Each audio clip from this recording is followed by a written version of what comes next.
Assalamualaikum everyone. Welcome to my channel Zers Econometrics. My name is Tasha Kulsum, and today we're going to talk about Cambridge O-Level Mathematics syllabus T. I'm going to solve October-November paper of 2025, which is paper 1. And paper 1 हमारा maths का जो paper होता है वो एक non calculated paper होता है. And without wasting any time I want to go forward and start solving the questions. मैं कोशिश करूँगी इस वीडियो में जितने क्वेश्चंस हो सकते हैं उतने क्वेश्चंस मेरे से हो जाएं, but I want to keep the video short ताकि हमें ज़्यादा लंबी वीडियोस देखने से इंसान बोर भी हो जाता है और उसके अलावा क्वेश्चन समझ भी नहीं आते. So question number 1 says write down the reciprocal of 7/2.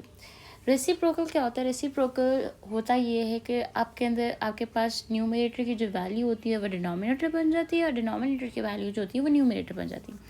For instance इसमें हमारे पास जो न्यूमरेटर है that is 7 and denominator is 2. Hence the reciprocal जो हैगा वो उल्टा हो जाएगा. मतलब जो 2 डिनोमिनेटर में है वो न्यूमरेटर में चला जाएगा और 7 जो न्यूमरेटर में है वो डिनोमिनेटर में चला जाएगा. तो ये आंसर वुड बी 2/7. ठीक है. याद रखना एक बात मैथ्स के पेपर में स्पेशली, और जब 1 मार्क का क्वेश्चन आए तो फिर तो दिमाग में बाल डाल ही लो अपनी. अगर आपने आंसर यहाँ लिखा ना 2/7 और यहाँ ना लिखा तो आपको नंबर नहीं मिलेंगे. You need to write your answers over here in order to get that 1 mark. ठीक है. अगर खाली यहाँ पर आंसर लिख दोगे ना स्पेस में और यहाँ नहीं लिखोगे अंडरलाइन पे तो वहाँ नंबर नहीं मिलेगा. Moving on to question number 2. Some children record the number of hours they spend watching television one day. There are the results. So we have results for some people. I think there are 9 children जिनके ये number of hours लिखे हुए हैं जितना उन्होंने spend किए हैं television को देखने में एक दिन. उसने कहा राइट द मोड. मोड क्या होता है?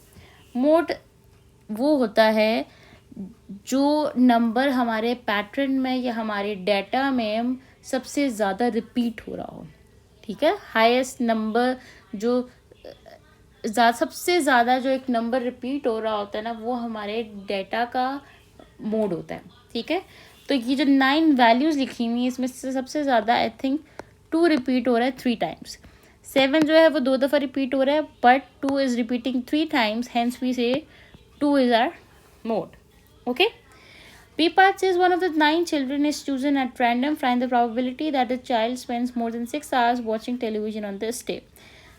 टोटल चिल्ड्रन 9 हैं जो हमने ऑलरेडी कैलकुलेट किए थे, काउंट किए थे. बेसिकली फाइंड द प्रोबेबिलिटी कि child spends more than 6 hours. 6 घंटे से ज़्यादा किस बच्चे ने स्पेंड किया है. So if you look at the data this is number of students, number of children who have spend more than 6 hours watching television on this day. Hence we are going to say right probability किस तरह लिखते हैं? probability लिखते हैं नीचे denominator में आपके पास आता है टोटल नंबर ऑफ डेटा जो अवेलेबल है which is 9 over here, 9 children. तो 9 नीचे आ गया. और जो probability आनी है कि 6 से ज़्यादा कितने बच्चों ने देखा है तो वो हमारे पास 4 है. There are 4 children who are watching or spending more than 6 hours on television. So hence we are going to write 4/9. ठीक है. It's as simple as that. हम 6 को इन्वॉल्व इसलिए नहीं करेंगे क्योंकि उसने ये नहीं कहा 6 और more than 6. उसने खाली लिखा है more than 6. तो 6 को इन्वॉल्व नहीं करना. ठीक है. I think there is no that big confusion in this question. Okay, question number 3 says a shirt cost $24 in a sale. The cost is reduced by 15%. तो आपकी एक सेल लगी हुई है, 15% सेल है और उसने क्या है work out the cost of shirt in this sale. किस तरह फाइंड करेंगे? सिंपल है. अगर मुझे कॉस्ट ऑफ शर्ट निकालनी है सेल के अंदर के सेल प्राइस रिड्यूस करके क्या पैसे दूंगी मैं, तो वो किस तरह आएगी? हम वो यही कहेंगे ना कि हम कहेंगे 24 द ओरिजिनल को शर्ट की जो कॉस्ट है माइनस द डिस्काउंटेड प्राइस. ठीक है. और डिस्काउंटेड प्राइस हमारे पास किस तरह आएगी? डिस्काउंटेड प्राइस हम कैलकुलेट कर देते हैं. डिस्काउंटेड प्राइस आएगी हमारे पास, उसने कहा 15%. तो 15% का मतलब ये हुआ 15/100. एक चीज़ जो मैं एक्सप्लेन कर दूँ या बता देती हूँ, जहाँ भी परसेंटेज का साइन आया ना, वहाँ पे समझ लो कि कहीं ना कहीं आपने 100 से डिवाइड करना. सो 15/100 इस यहाँ से आया, ठीक है. मल्टीप्लाई बाय 24 बिकॉज इस प्राइस पे 15% का डिस्काउंट आया, ठीक है. वो आपके पास जो भी आएगा 0.15 मल्टीप्लाई बाय 24, ठीक है. This value is your discounted price. Hence, we're going to write 24 minus 0.15 into 24. पहले आप इसको सॉल्व करोगे. 0.15 multiplied by 24. Use your calculators to not use your calculators. Actually, you have to do it yourself because paper 1 में हमारे पास calculators allowed नहीं होते, ठीक है. You're gonna solve, you're gonna multiply these two and you're going to write your answer, जो कि आपके, बल्कि मैं एक मल्टीप्लाई करके भी मेरे ख्याल से दिखा देते हैं, हम कहते हैं. सो हम अगर इसको मल्टीप्लाई करेंगे तो 0.15 मल्टीप्लाई बाय 24 करें तो किस तरह आएगा. 4 multiply 5 is 20. 4 multiply by 1 is 4 plus 2 becomes 6 and 4 multiply by 0 is 0. अभी हम फिलहाल डेसिमल के पॉइंट को इग्नोर कर रहे हैं. दिस इज़ द प्लेस जहाँ पे हम क्रॉस लगाते हैं. 2 मल्टीप्लाई बाय 5 बिकम्स 10. यहाँ पे 1 कैरी हो गया. 2 multiply by 1 becomes 2 plus 1 becomes 3 and 2 multiply by 0 becomes 0, ठीक है. We going to add this. किस तरह आएगा 0 and this is also kind of a 0. 0 plus 0 is 0. 0 plus 6 is 6. 0 plus 3 is 3 and this is 0, right.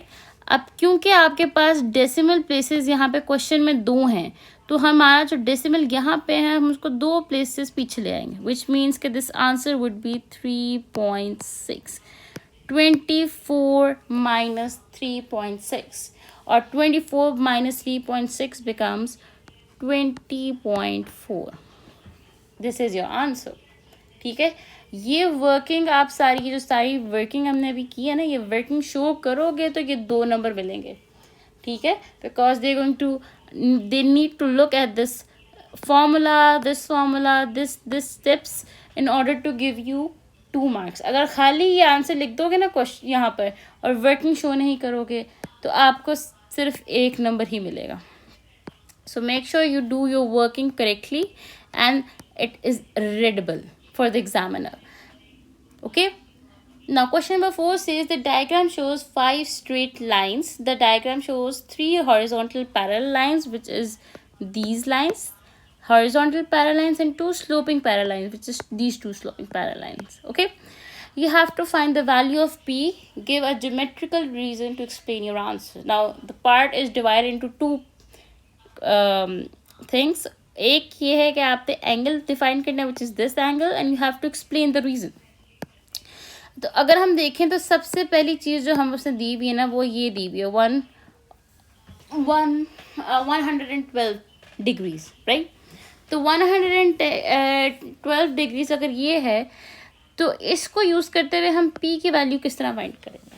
अगर आप देखो तो ये जो लाइन है, ये जो पैरेलल लाइन है, this parallel line, this is meeting at this point.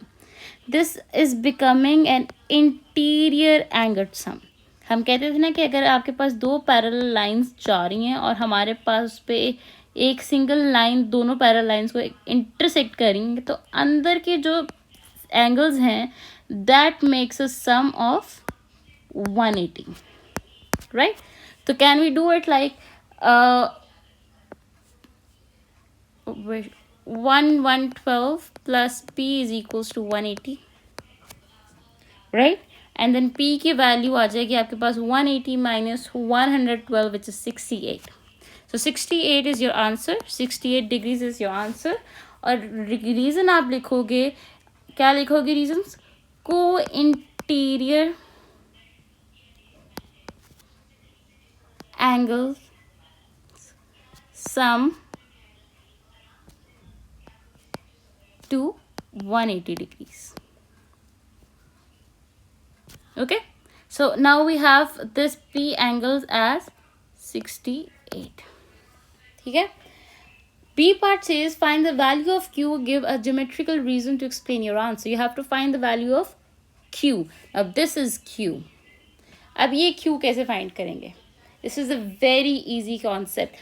For instance कि अगर आप इस line को, ये जो parallel lines दोनों जा रही हैं, इन lines को, let me erase the previous one so that we have a clear picture of what is happening in B part. So these are the two parallel lines that are here, right? These are the two parallel lines, and if you look, this angle and this angle could be same, right?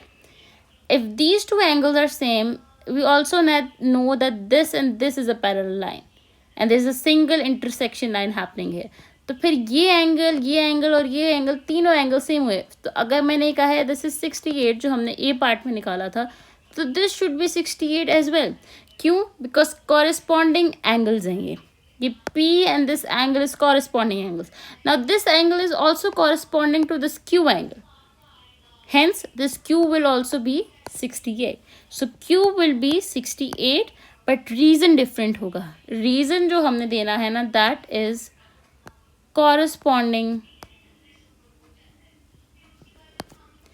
angles are equal.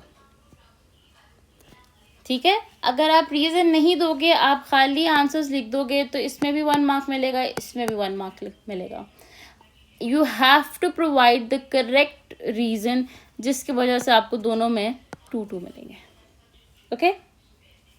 Now moving on to the next part. I hope ये question clear हो गया. उसने कहा table shows how some people travel to work.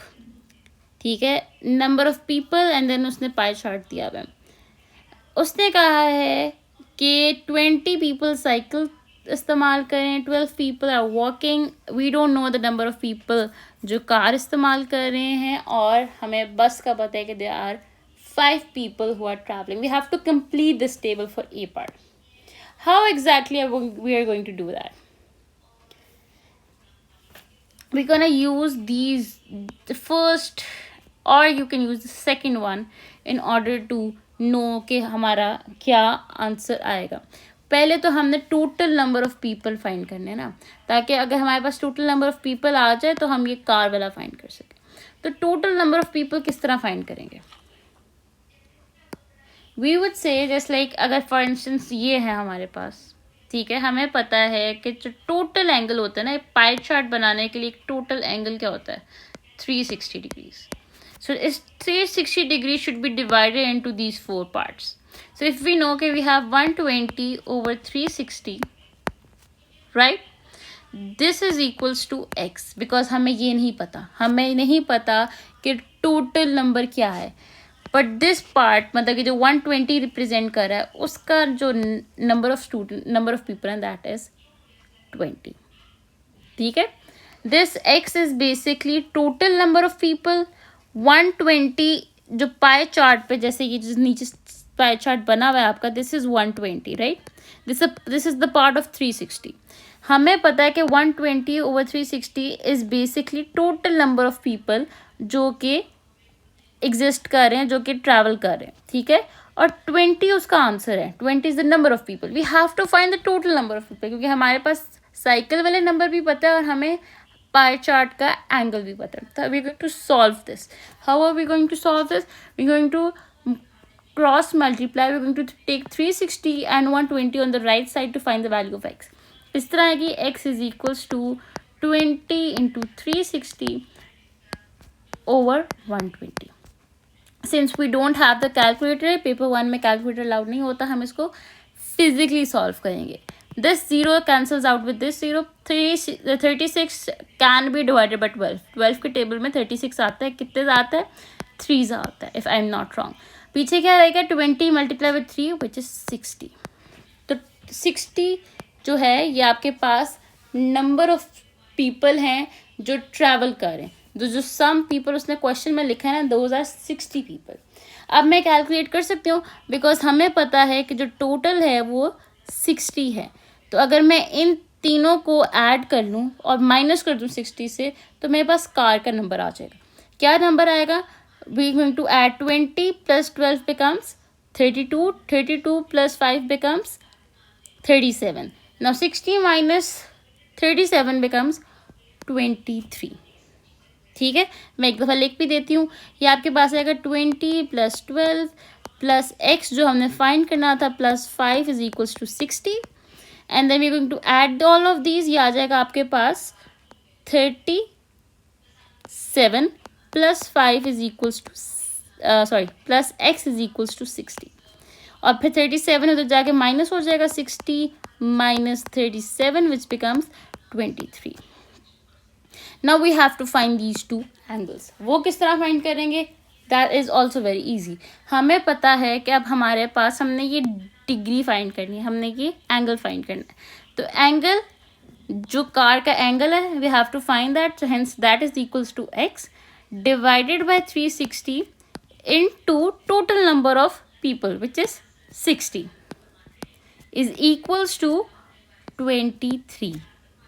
This is the same formula जो हमने यहाँ पे apply की है, लेकिन द फर्क जो है वो सिर्फ ये है कि हमारे पास कौन सी वैल्यू गिवन है और कौन सी हमने फाइंड करनी है. Right, so we gonna solve this zero cancels out with this zero. 1/3 36 becomes 6 और यहाँ पे 1 आ गया. x is equals to 23 into 6 which is 138 if I'm not wrong. ठीक है, तो इसका आंसर हमारे पास आ जाएगा 138. Okay, now we have to find it for the bus. We're going to find in the similar way. हम क्या कहेंगे? x divided by 360 because हमें डिग्री फाइंड करनी है, हमें एंगल फाइंड करना है, multiply by total number of people जो हमने 60 फाइंड किया था is equals to 5. This also cancels out. 0 cancels out. 6 जो है वो 36 को डिवाइड करेगा, पीछे 6 आ जाएगा. यहाँ 6 x के साथ डिवाइड हो रहा है, राइट साइड पे जाके 5 मल्टीप्लाई बाय 6 आ जाएगा और आपके पास आंसर आ जाएगा 30. So what's your answer? Your answer is 30. ये भी 38 था, sorry. Okay. This is how you do question number 5A part. What about the circle, pie chart? Pie chart is very simple. I cannot use a D over here right now, but it's very simple. आपने जो ये angles बनाया ना, ये जो सारे angles हैं यहाँ पे, all these angles, you have to draw them. उसने आपके लिए cycle already draw किया हुआ है, which is 120. You have to draw your walk, you have to draw car and you have to draw bus. अगर आप दो एंगल्स भी और बना लो ना, लेट्स से अगर वॉक आ रही है 72 डिग्रीज यहाँ पे and then there is 138 degrees car का, this is car and this is walk. This is not drawn to scale people and this is your bus. ठीक है, दो एंगल्स भी आप खुद बना लोगे तो तीसरा एंगल बन जाएगा. ठीक है, so you guys have to draw these angles using your compass और योर प्रोटेक्टर जो आपके पास होगा आपकी ज्योमेट्री में.